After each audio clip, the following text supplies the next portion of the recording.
Donald Trump यांच्या शपथविधीवेळी Musk यांनी केलेल्या कृतीची सध्या जोरदार चर्चा सुरू आहे. टीकाकारांनी मस्क यांच्यावर फॅसिस्ट प्रतीकांचा अवलंब केल्याचा आरोप करत त्यांना नाझी जर्मनीशी जोडले आहे. या प्रकरणावर एलॉन मस्क यांनी तीव्र प्रतिक्रिया देत आरोप फेटाळून लावलेत. मस्क यांनी ट्विट करत सांगितले, विरोधकांना आता चांगल्या घाणेरड्या युक्त्यांची गरज भासू लागली आहे. कोणालाही हिटलरशी जोडणे आता कंटाळवाणे आणि हास्यास्पद वाटते आहे. या वादानंतर आता सोशल मीडियावर यावर जोरदार चर्चा सुरू आहे.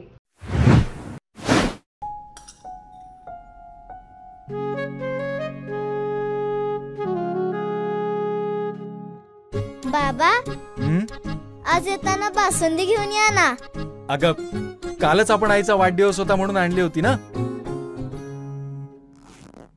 ऐकलं, गोकुळची बासुंदी पुन्हा खावीशी वाटतेय. खरं सांगू, मलाही खावीशी वाटतेय. पुन्हा पुन्हा खावीशी वाटणारी गोकुळ बासुंदी.